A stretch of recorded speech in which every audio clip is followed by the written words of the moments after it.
E agora é o vídeo 7, take 1.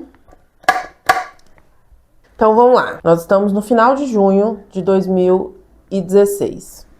Então eu adianto a apresentação do meu TCC para que eu possa ir para esse mutirão da colocação do DIU Mirena em Montes Claros. Me mandam todos os pedidos de exame lá, que são os pré-cirúrgicos, apesar de não ser uma cirurgia, mas é um procedimento de baixo impacto, mas que precisa dos devidos cuidados. Então me mandaram os exames pra cá, eu fiz tudo aqui, apresentei meu TCC e fui pra Montes Claros pra poder colocar. E assim, eu pesquiso pra poder entender a situação, mas como naquele momento o meu foco era outro, eu não queria me dispersar, então eu não estudei tanto e eu não dei muito atenção para as coisas negativas, para eu não entrar numa pira. Então assim, eu vi lá que algumas pessoas não deram certo e tudo mais, mas na maioria das vezes o problema era depois de alguns meses, né? Eu não tinha visto muita coisa sobre o procedimento, que depois eu fui pesquisar e descobri que poderia ter sido feito de uma forma muito melhor.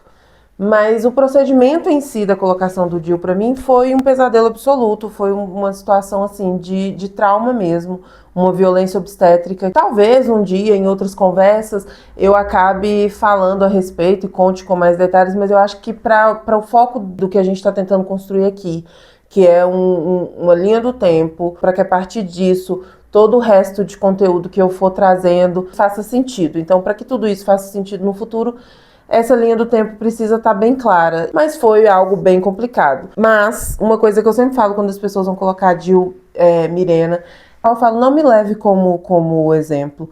Eu acho que é uma ferramenta muito positiva, assim, que ajuda muitas pessoas e que, como tudo, essas enfermidades, nesses diagnósticos, a gente tem que testar, a gente tem que tentar e ver o que acontece.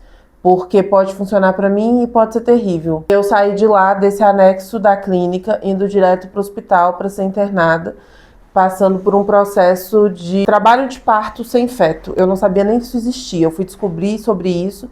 O médico que me atendeu na emergência obstétrica nesse dia, que eu tive um choque pós a colocação do DIU. Então, assim, foi muito tenso. Mas eu conheço gente que passou por isso de forma super tranquila, que saiu dirigindo, que ainda ficou achando ruim porque não podia namorar. Então, cada um tem a sua vivência. E assim, que o DIU ajuda a conter a propagação dos focos e a manter os focos que já estão infiltrados no seu útero ou em qualquer outro lugar inativos, adormecidos, isso daí realmente é uma verdade. Porque os exames que eu tenho antes do DIU e os exames que eu tenho pós-DIU Mirena demonstram que pelo menos ali na parte do útero, do colo do útero, que tem um raio mais próximo do DIU, os focos estão adormecidos, alguns até cicatrizados.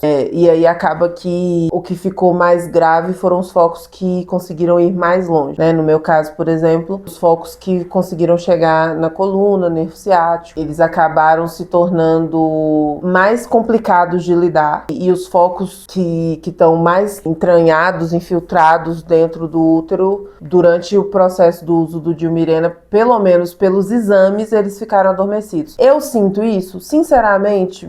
Coloquei o DIU Mirena, tive esse choque e depois disso foram 9 meses do meu corpo tentando expulsar o DIU Mirena e os médicos fazendo de tudo para que o DIU Mirena não saísse, porque naquele momento, em 2016, todo mundo me convenceu e aí eu, né, tenho a minha parcela de culpa de não ter questionado nem pesquisado, mas também me convenci de que o DIU Mirena era o único tratamento adequado para mim naquele momento, porque eu não estava disposta a fazer uma histerectomia total e retirar o meu útero com 25 anos, e nem tinha outro remédio que pudesse funcionar comigo naquele momento, porque a gente já tinha feito vários testes e descartado várias possibilidades. Então entra o DIU Mirena e desde o primeiro momento ele tá tentando sair de dentro de mim. Então é uma briga eterna entre manter ele lá dentro e ele me causando dores absurdas numa tentativa de expelir mesmo. Foi bem doloroso por 9 meses. E foram vários tratamentos que a gente testou nesses 9 meses. Nesses 9 meses a gente fez tentativa de associação medicamentosa, que eu não vou falar quais foram os outros hormônios e medicamentos que foram usados nessa associação medicamentosa, que me causou uma espécie de gravidez química, onde eu tive todos os sintomas de gravidez, vi o meu corpo se modificando, inclusive tive umas sensações, umas mudanças de humor muito profundas, que eu fico pensando em experienciar isso com uma vida realmente acontecendo junto, deve ser uma loucura. Mas eu fiquei bem desnorteada, inclusive quando eu comecei esse tratamento, ninguém tinha me explicado que isso ia me dar esses sintomas, não dessa forma. Tinha me falado, olha, pode ser que venha uma enxaqueca, um enjoo, o inchaço vai começar a diminuir depois de certo tempo, então os 3 primeiros meses você ainda vai estar muito inchada. E eu achei normal, só que aí quando as coisas foram acontecendo de forma tão progressiva que elas se encaixavam dentro dos ciclos de uma gravidez saudável, inclusive o meu ganho de peso foi acompanhando esse processo e a minha barriga foi ficando redonda e muito parecida, eu comecei a ter várias questões psicológicas com esse processo que me deixaram numa ansiedade absurda. Foi um período muito delicado também de se viver assim. E aí depois perceberam que esse medicamento não ia dar certo. E aí quando eu fui questionar, né, por que esse tratamento não estava dando certo e por que esse tratamento tinha me causado X, Y, Z sintomas, um outro médico, não o médico que tinha passado o tratamento, me disse que isso era uma forma de criar uma gravidez química, porque durante o período da gravidez, o processo da endometriose, ele não inflama, ele não ganha novos focos, porque você não está tendo aquele processo de descamação e infiltração que a gente já conversou. Então, que durante o período da gravidez é como se você estivesse blindada pelos hormônios da gravidez para que a endometriose não te desse mal-estares e te causasse desconfortos que fosse piorar o processo da gravidez. É uma forma de proteger o bebê, é uma forma de proteger a mãe também, e é uma inteligência do nosso corpo, e que aí as pessoas, né, com a inteligência dos fármacos, das drogas, eles tentaram trazer isso daí, que eu só acho que deveria ser o tipo de tratamento que você conversa com o paciente e define junto com o paciente se é ou não viável tentar algo desse tipo. Não deixa a pobre, coitada da paciente, descobrir depois de meses pelo processo que ela estava passando. Isso é muito, muito, muito desonesto, desrespeitoso, é de uma falta de tato, de sensibilidade, de humanidade da medicina, de determinar tratamentos e não explicar as coisas assim que, nossa, causam tantos problemas que seriam muito mais,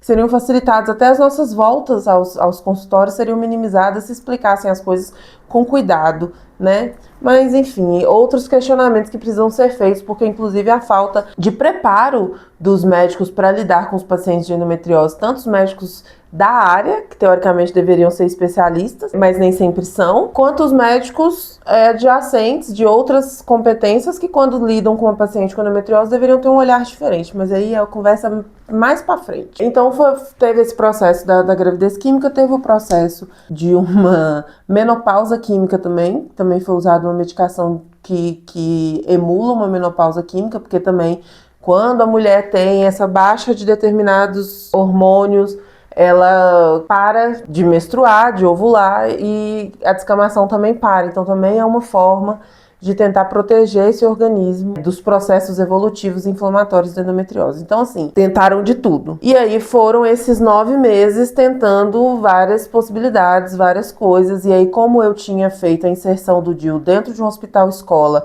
é claro que eu fui um sujeito de estudo em que diversas vezes durante os meus exames eu tava com dezenas de acadêmicos dentro do consultório. Já teve situação, assim, de eu ficar incomodada porque eles ficavam durante um tempão conversando e eu lá com aquela camisola, ou então estão fazendo um exame e param para discutir uma hipótese e eu lá naquela situação, enfim.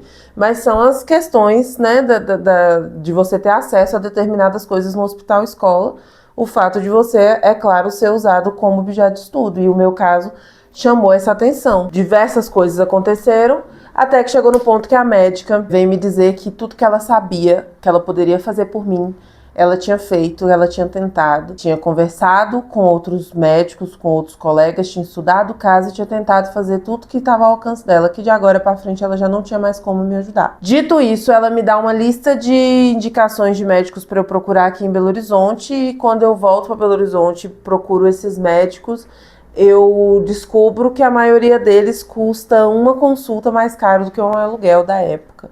E aí eu percebo então que definitivamente eu não vou ter como resolver essa situação, porque para resolver essa situação você precisa ter um acesso que eu não tinha naquela época. E ter essa consciência, ela é triste, mas ela é também um motivador, né? Porque nessa época de 2016, 2017, porque aí já estamos em 2017, e aí era para a Jéssica estar ingressando no mestrado, que ela não deu conta de submeter por diversos motivos, inclusive por crises de pânico que começaram a se agravar nessa época. E eu não tô falando que tudo é culpa da endometriose, mas como eu disse antes, uma coisa puxa a outra. Um problema abre uma janela para que outro problema oportunista apareça. E por causa disso eu estava num processo muito delicado da minha saúde, não só física, como mental, emocional, psicológica, enfim. Eu não estava bem mesmo, assim.